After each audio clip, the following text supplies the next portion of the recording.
할렐루야. 오늘 오직 너희의 마음을 다하여라는 말씀으로 여러분들에게 하나님의 말씀을 선포하겠습니다. 사무엘상 12장은 사무엘의 마지막 고별설교입니다. 고별설교. 고별설교라는 게 무엇이죠? 인생이 있어서 마지막 유언과 같습니다. 누구나 인생에 살면서 시작이 있으면 반드시 끝이 있습니다. 우리가 창세기 1장 1절에 보면 태초에 하나님이 천지를 창조하시니라 이 말씀이 나오는데, 이 태초를 가만히 보면 그 의미가 보면 시작이 있으면 끝이 있다는 의미가 태초입니다. 태초라는 의미는 불교의 윤회설처럼 끊임없이 반복된다는 의미가 아니고, 시작이 있으니 반드시 하나님의 끝이 있다 나타난 게 바로 태초라는 의미입니다. 사랑하는 성도 여러분, 우리 역사에도 끝이 있듯이 우리 인생에 있어서도 누구나 반드시 죽음이 있습니다. 아무리 인간이 산다 그래도 보통 100년을 넘기가 어렵습니다. 짧게는 60년. 그래서 예전부터 한갑만 돼도 장수한 것으로 인정했던 게 바로 우리나라였습니다. 끝이 있다는 것은 곧 하고 싶은 마지막 말이 있다는 것입니다. 우리가 인생에 살면서 가장 중요한 건 시작이 아니라 어떻게 끝을 맞이하느냐에 달려 있습니다. 우리가 세상에 유명한 정치인을 보더라도 그 정치인이 당대 최고의 자리에 올랐다 하더라도 마지막이 비참한 경우가 참으로 많습니다. 그 많은 성과와 그 많은 인기가 있었음에도 불구하고 마지막에 너무나 초라하게, 너무나 비참하게 죽었던 사람들이 수두었습니다. 정치인뿐만 아니라 작가, 스포츠인, 그리고 목회자까지. 목회를 풍성하게 형통하는 가운데 마지막 한 번의 실수로 말미암아 목회자가 오명으로 마지막을 맞이할 수도 있는 것이 있기 때문에 인생에서 중요한 것은 시작입니까? 끝입니까? 끝입니다. 오늘 사무엘상 12장이 마지막 사무엘이 이스라엘에게 전하는 마지막 고별 설교입니다. 사무엘서는 총 55장으로 되어 있습니다.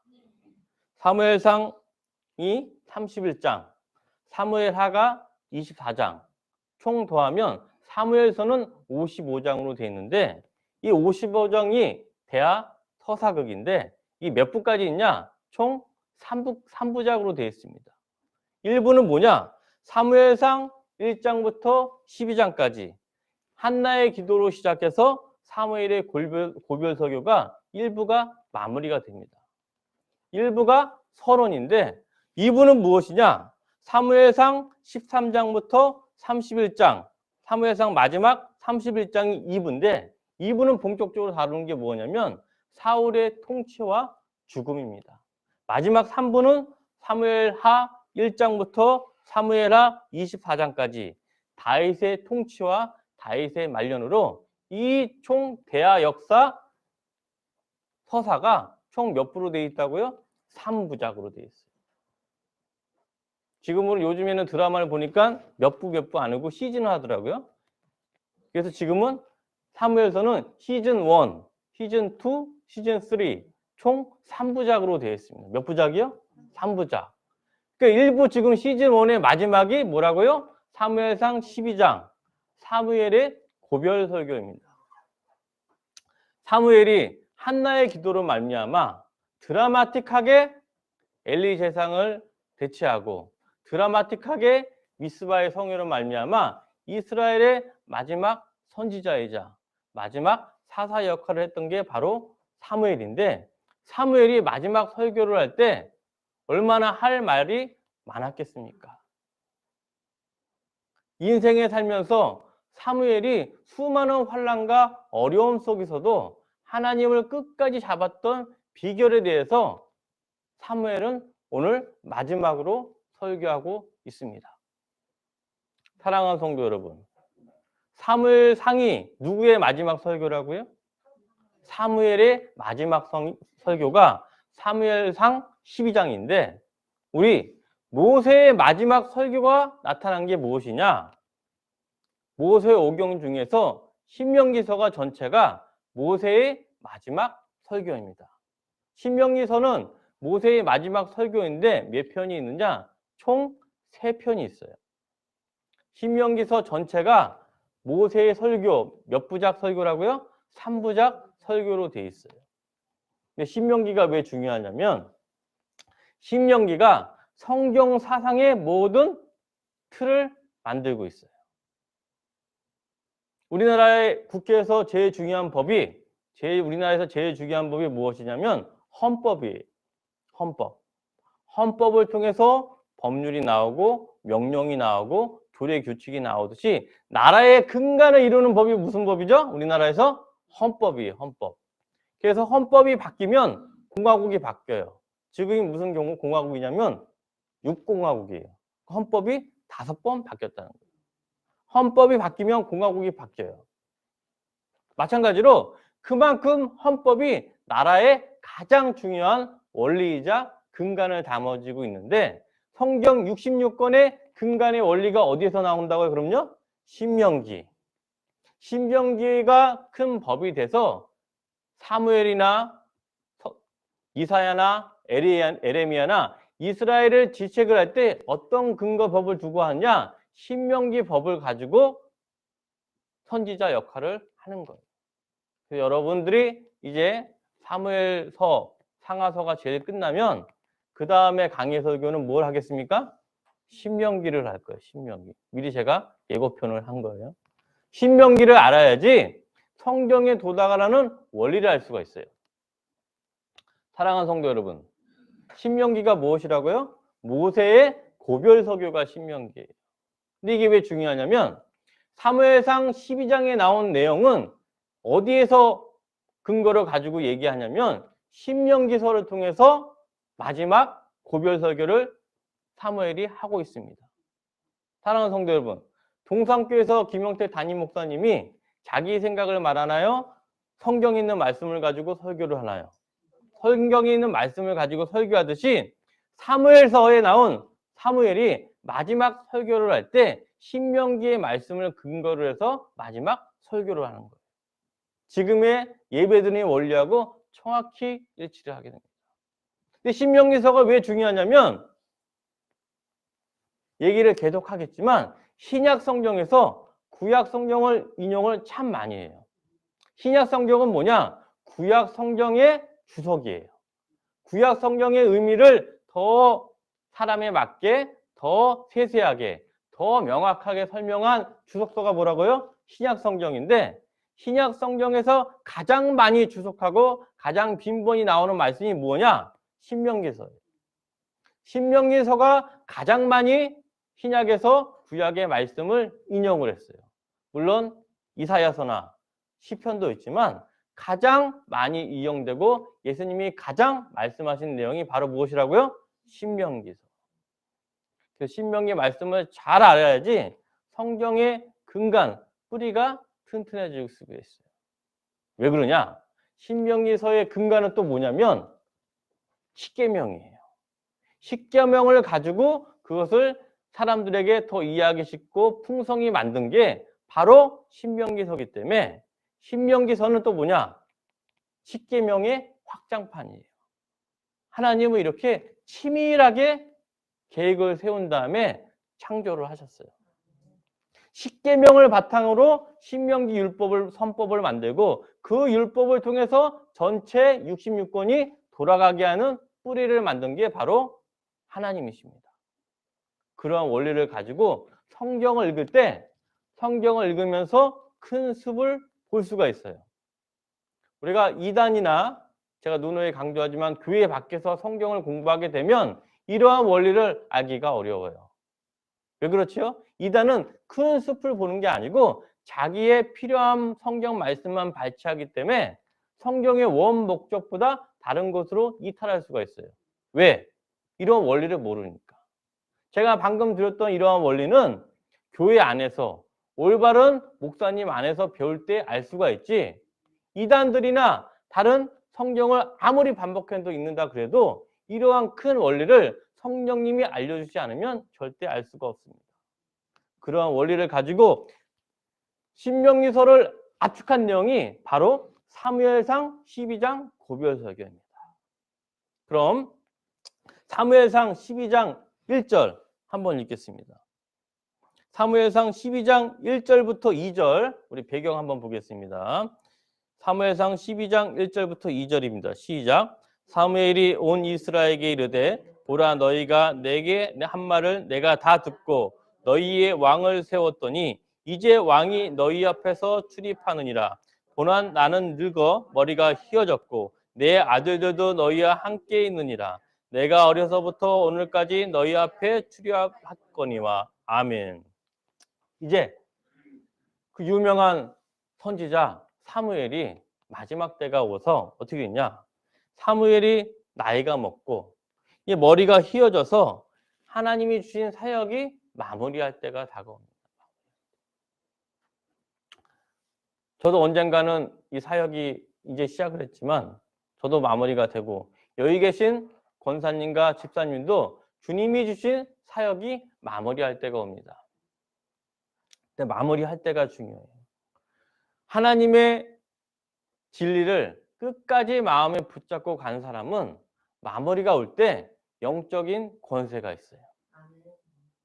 그래서 같은 말을 해도 다른 사람들에게 포용력과 위력이 있는데 진리를 온전히 보관하지 못한 사람은 아무리 말을 해도 다른 권속들이 그 말을 귀담아 듣지가 않아요. 그런데 사무엘은 처음부터 끝까지 하나님이 주신 사명과 사역을 철저히 완료를 했습니다. 어떻게 알 수가 있는지 우리 사무엘상 12장 3절 사무엘이 어떤 삶을 살았는지 한번 보겠습니다. 사무엘상 12장 3절 시작. 내가 여기 있나니 여호와 앞 그의 기름을 부음을 받은 자 앞에서 내게 대하여 증언하라.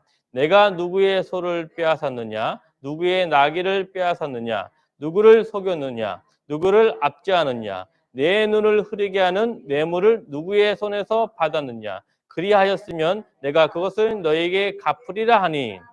사무엘은 자신 있게 말해요. 내가 사사로서 선지자로서 너희들을 다스리는 동안 내가 누구의 소를 뺐거나 누구의 나귀를 뺐거나 아니면 재판을 받을 때 뇌물로 인하여 내가 판결을 굳게 한 사례가 있으면 너희들이 가져오라. 그러면 내가 그에 대한 모든 것을 갚는다 하면서 자신감 있게 얘기할 수가 있습니다. 왜 그럴까요? 사무엘은 겉과 속을 똑같은 생활을 끝까지 완료했기 때문입니다. 사무엘이 그 유명한 역사와 이스라엘의 구원자가 됐음에도 결코 마지막까지 진리의 표대를 향하여 흔들림이 없었습니다. 흔들림이 없었기 때문에 이러한 말을 할 수가 있는데 중요한 것은 본인만 말하는 게 아니라 백성도 이러한 점에 대해서 깊이 공감하고 있습니다. 우리 사무엘상 12장 4절 한번 읽겠습니다. 사무엘상 12장 4절 시작. 그들이 이르되 당신을 우리를 속이지 아니하였고 압제하지 아니하였고 누구의 손에서든지 아무것도 빼앗은 것이 없나이다 하니라. 사무엘이 자기의 허물이 있으면 들고 나오라고 할 때 모든 백성들이 결코 사무엘이 속이지 않았고 압제하지 않았고 강제로 빼앗은 적이 없나이다 이렇게 고백을 합니다. 이런 단계까지 오면 사무엘의 업적과 사무엘의 인품과 사무엘의 신앙이 일치를 하기 때문에 그 누구도 사무엘의 말을 가볍게 여길 수가 없습니다. 그렇지 않겠습니까? 지도자의 영성도 있고 지도자의 품격도 있고 지도자의 기도 능력이 있으면 그 목회자를 누가 가볍게 여길 수 있겠습니까? 아마 지금 있던 현존왕 사울보다 사무엘 말을 백성들이 더 다 명심할 것입니다. 그래서 사무엘상 12장 5절에 마무리가 되는데 이 결론은 뭐가 되냐면 12장 5절의 마무리는 사무엘은 하나님과 백성들 앞에서 결코 흠이 없었던 걸 말하고 있습니다. 왜 이렇게 말을 할까요? 자기의 인생에 대해서 여러분들이 평가를 말한 이유가 뭐냐면 사무엘이 하고 싶은 말이 있어서 그래요. 지도자의 자격이 없는데 안 되는 사람이 아무리 길게 말하만들 그 백성들이 듣겠습니까?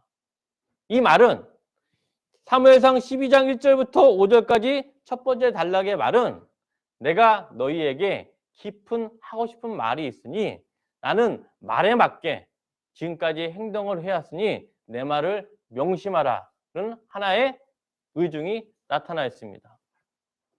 나는 너희들에게 하나님의 말씀을 전할 만큼 그에 따른 품격과 인격과 영성으로 지금까지 살아왔으니 지금부터 내가 하는 말을 잘 들어라. 그 근거가 사무엘상 12장 1절부터 5절까지 첫 번째 단락입니다. 그러면 사무엘이 이제 무엇을 시작하려고 그럴까요? 두 번째 단락은 사무엘상 12장 6절부터 11절까지가 두 번째 단락인데 지금까지 이스라엘 백성이 하나님 앞에 받았던 은혜를 말하고 있습니다. 너희들이 지금 가나안 땅에 들어와서 350년 동안 하나님으로부터 어떤 은혜를 받았는지 우리 한번 보겠습니다. 사무엘상 12장 8절에서 9절 말씀. 사무엘상 12장 8절에서 9절 말씀 같이 봉독하겠습니다. 시작. 야곱이 애굽에 들어간 후 너희 조상들이 여호와께 부르짖으며 여호와께서 모세와 아론을 보내사 그 두 사람으로 너희 조상들을 애굽에서 인도해 내어 이곳에 살게 하셨으나 그들이 그들의 하나님 여호와를 잊은지라 여호와께서 그들을 하솔 군사령관 시스라의 손과 블레셋 사람의 손과 모압 왕의 손에 넘기셨더니 그들이 너희를 치매. 능력 있는 하나님께서 모세와 아론을 통해서 너희를 애굽 종에서 다시 가나안 땅에서 잘 살게 해줬더니 너희의 조상들이 하나님을 기억했더라, 잊었더라, 잊게 되었습니다. 가나안 땅에 들어가서 얼마 되자마자 이스라엘은 하나님을 잊었기 때문에 하나님이 이스라엘을 여호와를 기억하기 위해서 누굴 보냈다? 시스라, 블레셋 사람들, 그리고 모압 왕의 손을 너희에게 임해서 여호와 앞에 너희들이 회개하도록 인도를 했습니다. 그때 어떤 일이 일어났을까요? 우리 사무엘상 12장 10절 다시 한번 읽겠습니다. 사무엘상 12장 10절. 이들이 시스라의 손과 블레셋 사람들의 손과 모압 왕의 손에 또 넘겨졌더니 어떻게 행동이 한번 보겠습니다. 사무엘상 12장 10절 시작. 백성이 여호와께 부르짖어 이르되 우리가 여호와를 버리고 바알들과 아스다스를 섬김으로 범죄하였나이다. 그러나 이제 우리를 원수들의 손에서 건져내소서. 그리하면 우리가 주를 섬기겠나이다 하매 다음 절 여호와께서 여룻바알과 베단과 이따와 나 사무엘을 보내사 너희를 너희 사방 원수의 손에서 건져내서 너희에게 안전하게 살게 하셨거늘. 하나님께서 괘씸하지만 또 여룻바알이 기드온이에요. 기드온과 베단과 입다와 사무엘을 통해서 블레셋 사람과 모압 왕과 시스라의 손에서 하나님이 이스라엘 백성을 구원하게 한 은혜가 350년 동안 이러한 역사가 반복되었음을 이 짧은 구절에서 얘기하는 거예요.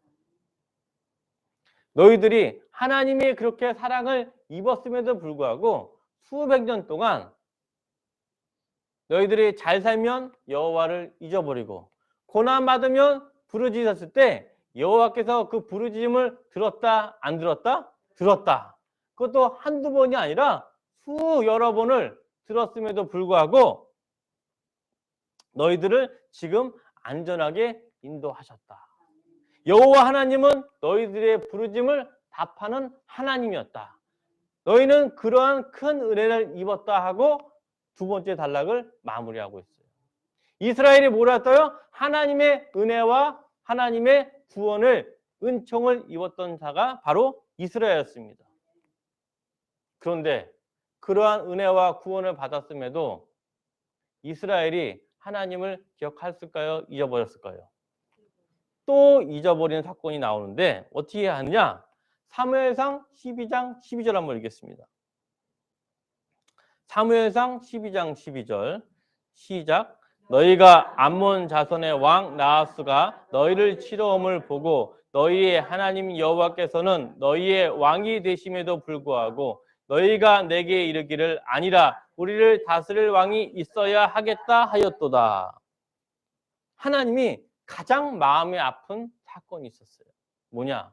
너희들이 그동안 블레셋 사람과 모압의 손과 시스라의 손에서 하나님이 구원했다는 것은 다시 말하면 너희들이 눈에 보이는 왕이 아니라 영적인 왕, 너희를 군림하고 다스리시는 왕, 여호와 하나님이 있음에도 불구하고 너희들이 그 은혜를 잊어버릴 뿐만 아니라 그로 말미암아 하나님이 우리의 왕인 걸 인정을 안 하게 됐다는 사건입니다. 350년 동안 그렇게 보살펴주고 때때로 울부짖을 때도 괘씸하지만 들어줬는데 이제는 하나님 여호와를 잊을 뿐만 아니라 하나님이 우리의 왕이 되시는 사실조차를 인정을 안 하려서 인간의 왕을 섬겨달라고 인간의 왕을 달라고 말했던 자가 바로 이스라엘 사람들입니다. 근데도 불구하고 하나님은 사랑의 하나님이기 때문에 애가 울부짖음을 들을까요? 안 들을까요? 또 하나님이 듣습니다. 사무엘상 12장 13절 한번 읽겠습니다. 시작. 이제 너희가 구한 왕, 너희가 택한 왕을 보라. 여호와께서 너희의 왕을 세우셨느니라. 하나님이 보고 사무엘이 보기에도 이 왕을 세우면 너희한테 좋을 바가 하나도 없음에도 불구하고 하나님이 울고 있는 아이의 소원을 들어줬어요. 사울을 왕을 세우게 해줬습니다. 그래서 어떤 일이 일어나겠습니까? 이제 너희 뜻대로 너희가 선택했으니 선택에 대한 대가, 선택에 대한 결과를 책임져야 될까요? 안 져야 될까요? 책임져야 돼요. 하나님이 너희가 이렇게 되면 왕을 세우면 너희에게 좋을 게 없다. 그럼에도 불구하고 너희들이 선택했으니 선택에 대한 책임을 져야 됩니다. 인간은 누구나 어린이와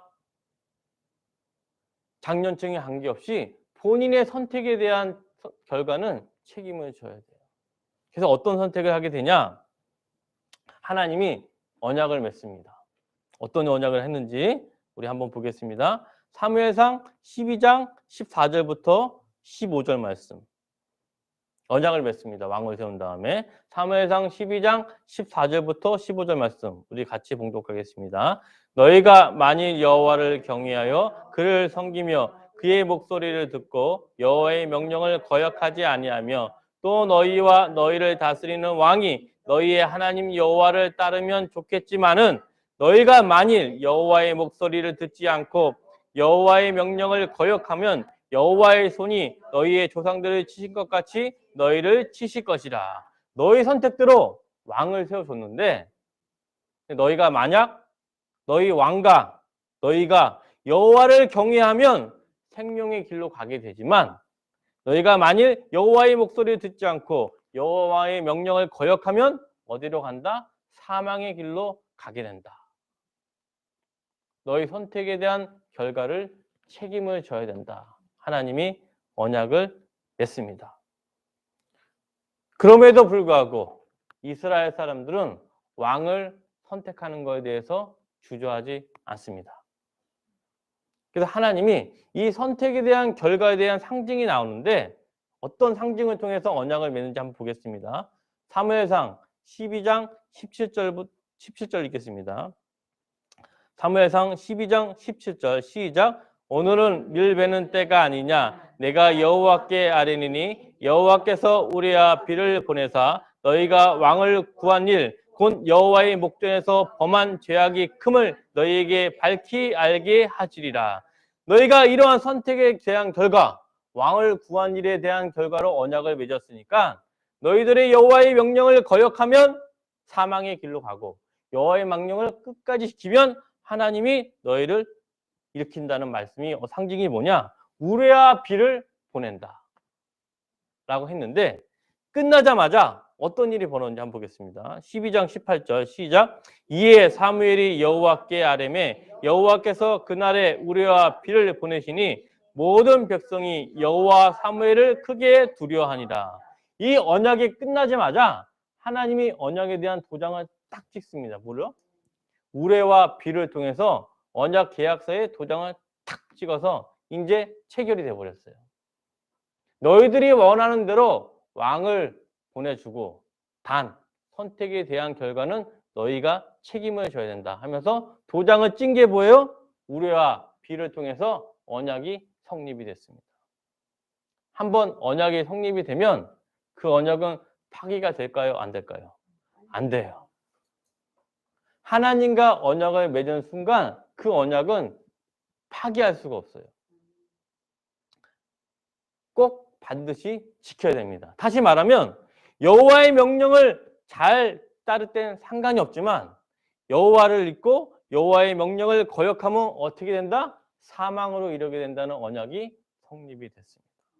이 세 번째 달을 이렇게 마무리했는데 다시 말하면 우레와 비를 통해서 여호와의 명령을 반드시 경외하고 지키라.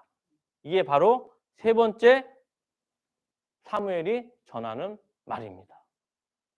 사랑하는 성도 여러분, 사무엘이 이렇게까지 말한 이유는 뭐냐면 사무엘이 미래가 보이는 거예요. 너희들이 이 왕을 통해서 사막에 갈 길로 확률이 너무나 높다. 그러나 그나마 사무엘의 바람은 뭐냐면 그나마 이 언약이라도 네 마음속에 새겨서 끝까지 지켜서 사망의 길로 가지 말고 생명의 길로 가라는 사무엘의 간절함이 나타나 있습니다. 사랑하는 성도 여러분, 사무엘은 이스라엘 백성을 너무나도 사랑했어요. 그들이 지금 다이너마이트를 가지고 불 속에 뛰어나온 모습이 보였기 때문에 마지막 안전장치를 주고 있는 장면입니다. 왜? 사무엘은 이제 좀 있으면 하늘나라로 올라가기 때문에 더 이상 이들을 케어할 수 없기 때문에 마지막 세 번째 말을 시작하고 있습니다. 사랑하는 성도 여러분, 그래도 사무엘이 불안할까요? 안 불안할까요? 불안하죠. 부모의 마음이 그렇지 않습니까? 어린이에게 이러한 큰 언약을 주면 어린이의 마음을 바라보는 부모님이 얼마나 애달프고 얼마나 착잡하겠습니까? 마지막 경고를 했지만 그래도 사무엘은 또 마지막으로 이들을 위해서 또 마무리 설교를 합니다. 네 번째, 단락이 시작을 해요. 첫 번째, 두 번째, 세 번째, 네 번째 단락을 통해서 사무엘이 이스라엘 백성에게 간절히 생명의 길로 나아가라고 나아가고 있습니다. 네 번째 말이 무엇인지 우리 한번 보겠습니다. 사무엘상 12장 19절 20절 말씀입니다. 사무엘상 12장 19절 20절 말씀 시작. 모든 백성이 사무엘에게 이르되 당신의 종들을 위하여 당신의 하나님 여호와께 기도하여 우리가 죽지 않게 하소서. 우리가 우리의 모든 죄에 왕을 구하는 악을 더하였나이다. 사무엘이 백성에 이르되 두려워하지 말라. 너희가 과연 이 모든 악을 행하였으나 여호와를 따르는 데서 돌아서지 말고 오직 너희의 마음을 다하고 여호와를 섬기라. 백성들도 알아요. 우리가 하나님께 하나님의 왕임을 인정하지 않고 인간의 왕이 구한 게 엄청난 죄악이구나. 죄악임을 알면서도 두려워하지만 결코 왕을 물리지가 않아요. 그래도 사무엘이 마지막으로 이스라엘을 위한 말을 하는데 그게 뭐냐? 너희들이 비록 왕을 구하는 죄악을 범했지만 사무엘상 12장 20절에 보여요. 오직 너희의 마음을 다하여 여호와를 섬기라라 그래요. 너희들이 비록 죄악을 더했지만 너희들이 살 길이 있다. 뭐냐? 오직 너희의 마음을 다하여 여호와를 섬기면 됩니다. 그러면 너희들이 왕이 있다 그래도 하나님이 너희를 보호하시고 하나님이 너희의 방패가 될 것이다. 끝까지 하나님이 최후까지 AS를 해주세요. 어떻게 하라고요? 오직 너희의 마음을 다하여 여호와를 섬기라. 이 말씀은 사무엘이 한 게 아니고 어디에 나오냐? 신명기에 나오는 신명기. 제가 말했잖아요. 신명기가 성서의 율법이자 헌법이기 때문에 보겠습니다. 신명기 6장 5절 보겠습니다. 이 말씀이 오늘 말씀의 핵심이에요. 오직 너희의 마음을 다하여 여호와를 섬기라. 그걸 지키면 설사 왕이 인간의 왕을 따라간다 그래도 하나님이 끝까지 너희를 지켜주신다는 말씀입니다. 신명기 6장 5절 말씀 찾으셨습니까? 시작. 너는 마음을 다하고 뜻을 다하고 힘을 다하여 내 하나님 여호와를 사랑하라. 이 말씀이 신명기 6장 5절 말씀이에요. 사무엘이 너희들이 죄악을 범했지만 신명기에 나온 6장 5절의 5절 말씀, 마음을 다하고 뜻을 다하고 힘을 다하여 내 하나님 여호와를 사랑하는 마음이 있으면 너희들이 인간의 왕이 있다 그래도 하나님이 너희를 지켜주신다, 안 지켜주신다? 지켜주신다 라고 보증을 해주는 거예요. 너희들이 네 마음대로 가지만 하나님이 끝까지 너희를 보증한다. 그 의미가 신명기 6장 5절 말씀입니다. 하나님은 사랑의 하나님이기 때문에 설사 인간이 잘못 선택했다 길을 갈지라도 하나님은 방치한다, 끝까지 사랑한다, 끝까지 사랑해줘요. 사랑하는 성도 여러분, 이 마음을 다하고 뜻을 다하고 힘을 다하여 여호와를 사랑한다는 말씀이 어디까지 이어지냐? 예수님께도 이어져요. 제가 말씀드렸잖아요. 신명기가 성경의 모든 근간이기 때문에 예수님도 이 말씀을 하세요. 우리 보겠습니다. 마태복음 23장 37절 말씀. 마태복음 22장 37절 말씀이네요. 22장입니다.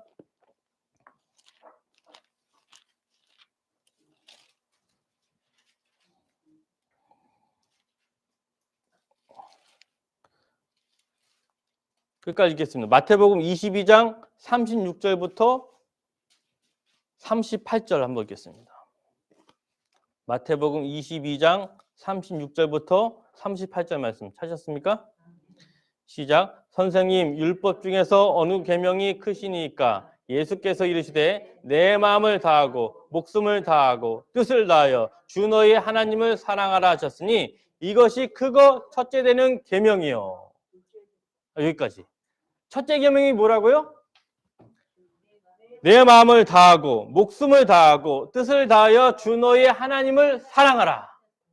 이 말이 어디에서 나왔다고요? 신명기 6장 5절 말씀이에요.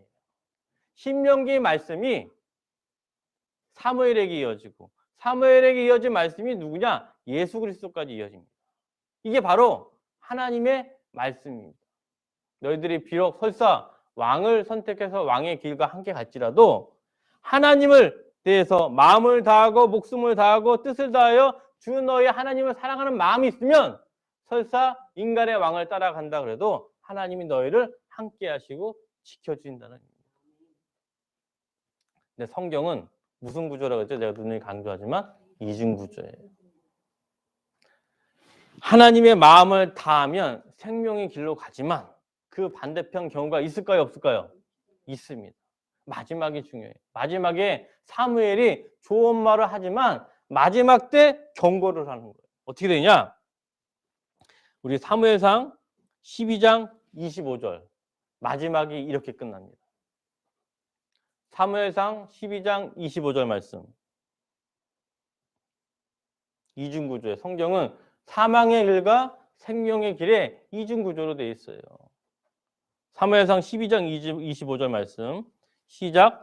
만일 너희가 여전히 악을 행하면 너희와 너희 왕이 다 멸망하리라. 하나님이 두 가지 조건을 줘요. 내 마음을 다하여 여호와를 사랑하면 너희가 왕가 있을지라도 생명의 길로 가게 되지만 내가 여전히 악을 행하게 되면 어떻게 된다고요? 너희 왕이 너희 왕가뿐만 너희 모든 백성이 다 멸망하리라. 할렐루야. 이 멸망이 중요한 거예요. 이 멸망이 히브리어로 사파라는 건데 이게 어디에서 나오냐면 창세기 보겠습니다. 이 멸망이 무시무시한 단어예요. 창세기 19장 17절 여기에 쓰였던 단어입니다.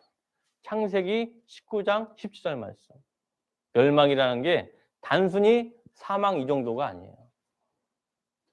창세기 19장 17절 여기에 멸망이 나옵니다. 이 나오는 멸망이 사무엘상 12장 25절과 같은 히브리어 동일한 말씀이에요. 창세기 19장 17절 말씀. 여호와를 마음을 다하여 사랑하지 않았고 악을 행하면 어떻게 되는지 한번 보겠습니다. 찾으셨습니까? 창세기 19장 17절 말씀. 시작. 그 사람들이 그들을 밖으로 이끌어낸 후에 이르되 도망하여 생명을 보존하라. 돌아보거나 들에 머물지 말고 산으로 도망하여 멸망함을 면하라. 창세기 19장 17절 보면 두 가지 길이 나와요. 첫 번째가 뭐예요? 생명을 보존하는 길과 두 번째 길은 멸망하는 길입니다. 이 멸망이 무슨 멸망이냐? 소돔과 고모라의 멸망을 말해요. 사랑하는 성도 여러분, 사무엘의 마지막 말이 뭐라고요? 좋은 겁니까? 심각한 겁니까? 심각한 거예요. 사무엘상 12장에서 좋은 말이 있지만 25절이 마지막 말인데 25절이 뭐라고요? 만일 너희가 여전히 악을 행하면 너희와 너희 왕이 소돔과 고모라 같이 다 멸망하리라. 이게 마지막 유언입니다. 사랑하는 성도 여러분, 사무엘이 이스라엘을 너무나 사랑해서 여호와를 경외하고 여호와를 온 마음과 마음으로 사랑하면 너희가 생명의 길로 가게 되지만 만일 너희가 여전히 악을 행하고 여호와를 잊고 여호와를 경외하지 않으면 어떻게 된다? 소돔과 고모라처럼 싹 멸망당한다. 이것을 꼭 기억하라. 이게 바로 사무엘의 유언이에요. 사무엘의 유언은 좋은 점이 중요합니까? 나쁜 점이 중요합니까? 나쁜 점이 중요해요. 멸망의 길로 절대 가지 말라. 누구와 함께? 너희가 선택한 왕과 함께. 이게 바로 사무엘상 12장의 교훈이에요. 어떻게 되냐? 결론은 사무엘상 12장 20절에 나온 것처럼 너희는 여호와를 따르는 데서 돌아서지 말고 오직 너희의 마음을 다하여 여호와를 섬기라. 반드시. 왜?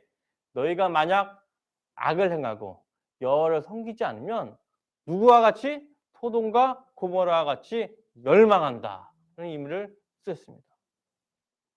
사랑하는 성도 여러분, 제가 서두에 얘기한 것처럼 인생은 처음과 끝이 있는데 중요한 것은 그 사람이 살아있을 때 수많은 업적과 수많은 성과가 중요한 게 아니고 마지막 때 어떠한 죽음을 맞느냐에 달려 있습니다.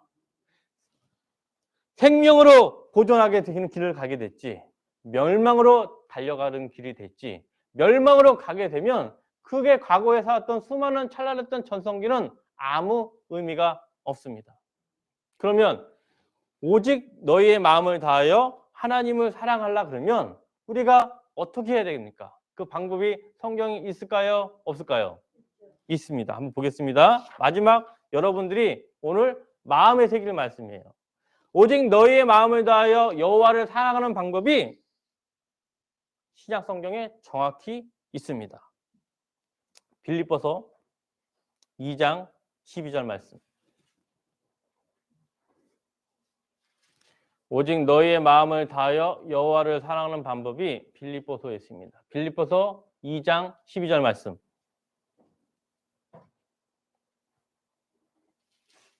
찾으셨습니까?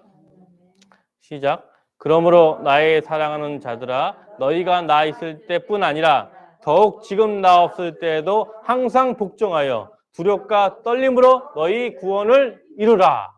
아멘. 하나님을 사랑하는 마음이 있으면 두렵과 떨림으로 구원을 이룰 수밖에 없어요. 왜? 내가 지금 교회 생활을 하면은 나 역시도 마지막에 멸망의 길로 갈 수 있을까요? 없을까요? 있어요. 그래서 항상 우리는 근신해야 돼요. 2장 12절을 바울 사도는 또 친절하게 그 글을 풀어서 쓰고 있어요. 두렵과 떨림으로 너희 구원을 이루라는 게 어떤 마음을 갖는지 빌립보서에 또 나옵니다. 빌립보서 3장 12절부터 14절까지. 이 말이 오직 너희의 마음을 다하여 여호와를 섬기고 사랑하는 마음의 행동입니다. 빌립보서 3장 12절부터 14절 말씀 찾으셨습니까? 시작. 내가 이미 얻었다 함도 아니요 온전히 이루었다 함도 아니라 오직 내가 그리스도 예수께 잡힌 바 된 그것을 잡으려고 달려가노라. 형제들아 나는 아직 내가 잡은 줄로 여기지 아니하고 오직 한 일 즉 뒤에 있는 것은 잊어버리고 앞에 있는 것을 잡으려고 표대를 향하여 그리스도 예수 안에서 하나님이 위에서 부르신 부름의 상을 위하여 달려가노라. 우리 그리스도인의 자세, 여호와를 섬기는 자세는 뭐예요? 표대를 향하여 마지막까지 부름의 상을 위하여 끝까지 달려가는 겁니다. 달려갈 때 지금 해온 성과를 위해서 뒤를 돌아보는 게 아니에요. 지금까지 우리가 살아온 것은 우리가 한 게 아니고 하나님이 도와줬을 거예요. 우리는 다만 무엇을 해야 되냐? 앞에 있는 표대, 목표를 향하여 하루하루 부르신 상을 위하여 달려가는 자세가 바로 항상 복종하여 두렵과 떨림으로 너희 구원을 이루는 말씀입니다. 그게 뭐라고요? 신명기에 나온 6장 5절에 나온 것처럼 너희 마음을 다하고 뜻을 다하고 힘을 다하여 내 하나님 여호와를 사랑하라. 말이 확대되고 하나님이 시간과 역사를 통해서 빌립보서 3장 14절로 귀결이 되는 거예요. 사랑하는 성도 여러분, 하나님은 음악가예요. 하나의 멜로디를 가지고 시간과 공간에서 계속 변주를 해서 인간이 가장 이해하고 인간이 가장 잘 이해할 수 있도록 시간이 갈수록 낮아져서 우리가 눈이 어둡고 귀가 안 들리기 때문에 하나님이 맞춰주는 거예요. 신약을 통해서 구약의 말씀이 이렇게 적용되는구나. 신약의 말씀이 구약에 있는 것은 이렇게 인용되는구나. 이 구조 속에서 우리가 할 바는 뭐라고요? 표대를 향하여 예수 안에서 부르신 부름의 상을 위하여 오늘도 달려가는 게 오직 너희의 마음을 다하여 여호와를 섬기며 사랑하는 것입니다. 사랑하는 성도 여러분, 인생에 살면서 여러분도 마찬가지예요. 여기 계신 분들이 다 또 하나의 사무엘이 될 수 있습니다. 사무엘이 말했을 때 백성들이 순종하고 따랐던 이유는 무엇입니까? 사무엘이 일생일동 동안 자기의 믿음대로 오직 살았기 때문입니다. 사무엘에 대한 성과가 중요한 게 아니고 사무엘은 하나님의 말씀을 선포한 대로 살았기 때문에 이스라엘 사람들이 이 말을 귀담아 듣고 마음에 새길 수 있습니다. 그 자세는 뭐라고요? 잡은 줄로 여기지 아니하고 오직 앞에 표대를 보면서 부르신 상을 위하여 날마다 달려가는 겁니다. 이것이 오직 너희의 마음을 다하여 하나님을 사랑하는 자세입니다. 사랑하는 성도 여러분, 우리가 인생에 살면서 말씀을 알고 신앙생활하면 느낌이 뭐냐면 항상 복종하여 두렵고 떨림으로 너희 구원을 이루라. 이 말의 의미를 계속 알게 돼요. 이게 초신자일 때는 무슨 말인지 몰라요. 근데 세월이 가고 경륜이 쌓이고 신앙의 깊이가 쌓이면 이 말씀이 얼마나 두렵고 떨림인지 알 수가 있습니다. 그러나 여러분 두려워하지 마십시오. 우리는 오늘 하루 표대를 향하여 예수 안에서 부르신 상을 위하여 날마다 나아가고 끝까지 이 사명을 완수하게 되면 하나님이 잘했다 칭찬받은 자가 될 수 있습니다. 오늘의 이 말씀 빌립보서 3장 12절부터 14절 이 말씀이 신명기 사무엘서 모든 말씀을 다 축약되어 있습니다. 여러분은 가셔서 빌립보서 3장 12절부터 14절까지 마음을 기억하면서 오늘 하루도 표대를 향하여 승리하는 동산교회 되기를 주의 이름으로 축원합니다. 아멘.